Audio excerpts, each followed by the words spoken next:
ça nous enseigne la sobriété. Faire le contraire, c'est marcher dans l'esprit des premières places. Bien-aimés dans le Seigneur, je vous salue une fois de plus dans le cadre de notre plateforme Jésus-Christ te cherche. Bonjour ou bonsoir, ça dépend de l'heure à laquelle vous suivrez cette vidéo. Nous rappelons en commençant que le but de cette vidéo, c'est d'annoncer la vie aux enfants des hommes qui n'ont pas encore Christ dans leur vie, mais aussi de nous exhorter mutuellement à nous qui sommes chrétiens, qui marchons avec le Seigneur Jésus-Christ face à des défis, des situations qui s'élèvent comme des défis à la sainteté, à la sobriété, à la sanctification à laquelle la parole de Dieu nous appelle. Cela dit, aujourd'hui, nous allons partager sur le fait de savoir si un chrétien devenu célèbre par son ministère peut devenir en même temps un cadeau surprise lors des fêtes, des noces ou de certaines cérémonies.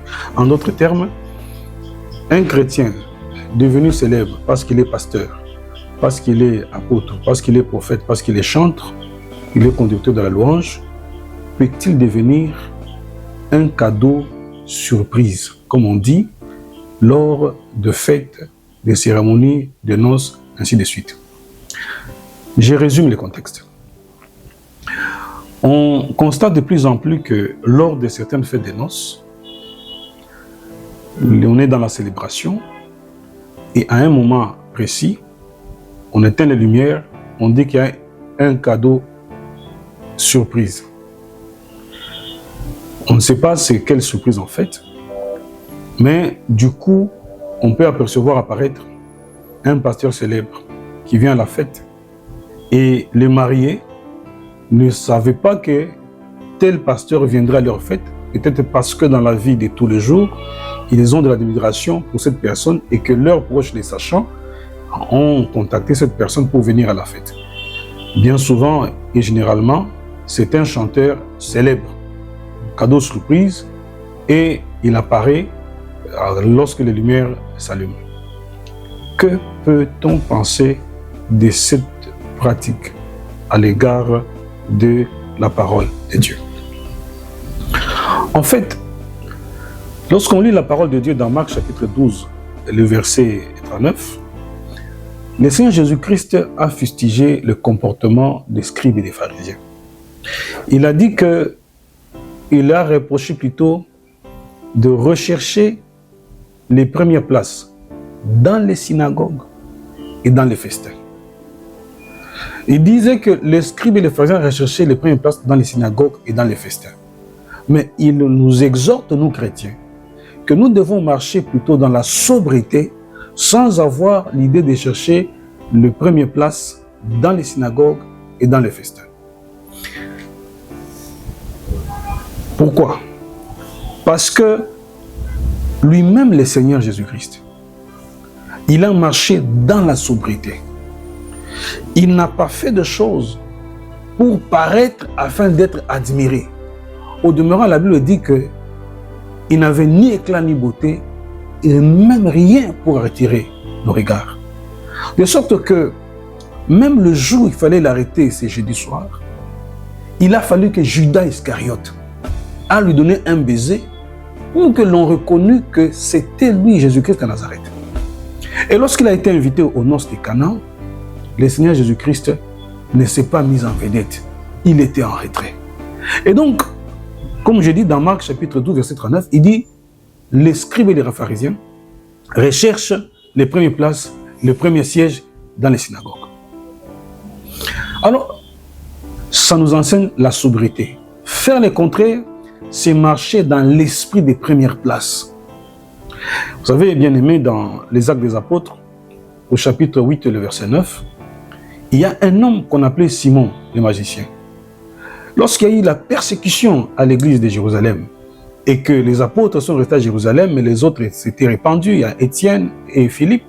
Philippe est allé prêcher dans la Samarie et là, il a rencontré un homme, dit, on peut lire ça dans les Actes des Apôtres, chapitre 8, verset 9.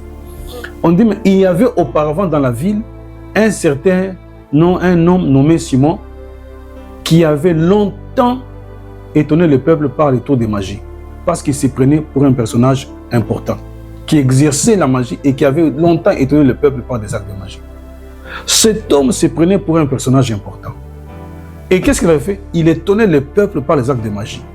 Mais si vous êtes dans cette pratique, vous prenez la célébrité connue sur base du ministère que vous exercez, comme chanteur, comme apôtre, comme pasteur, cette célébrité-là, vous la transformez en vous prenant pour un personnage important. C'est vrai, vous êtes un personnage important, mais ce n'est pas à vous d'entretenir en vous et pour les autres ces personnages importants et de surcroît de percevoir de l'argent, des avantages sur cette qualité-là. Très bien, pour terminer. Simon le magicien s'est donné pour un personnage important. Donc vous aussi, vous vous prenez pour un personnage important et vous faites ces pratiques héritées de pratiques mondaines, des émissions mondaines dans la télé-réalité. Nous ne pouvons pas prendre ces choses, les amener dans l'église de Dieu.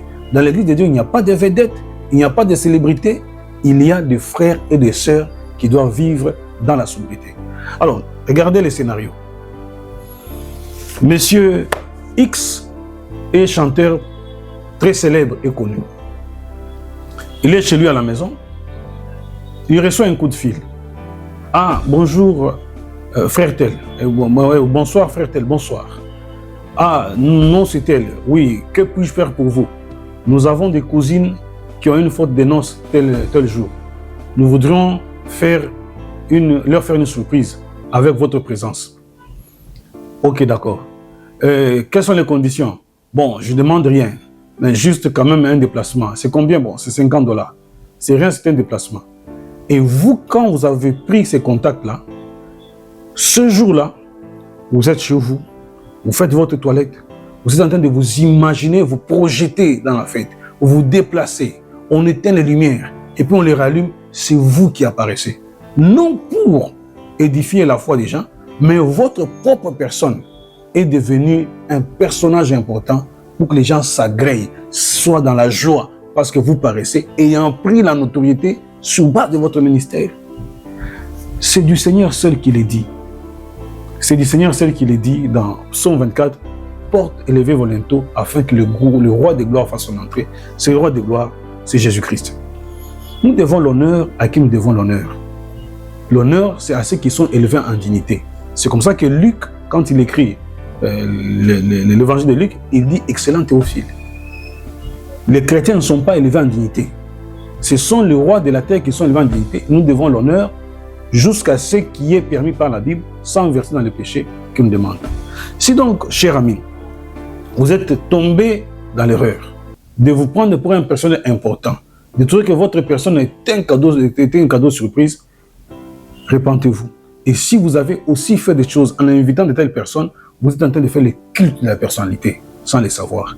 Repentez-vous. Vous savez, dans le livre d'Ésaïe, chapitre 9, verset, je pense, Ésaïe 14, 9 à 11, la Bible décrit de quelle manière le roi de Babylone, qui peut être, l'interprétation peut être extensive même au diable, lorsqu'il est entré dans le séjour des morts, la Bible dit que non, tous les rois de la terre et les grands ont porté le regard sur lui pour lui dire, toi aussi tu es comme nous, tu es sans force comme nous.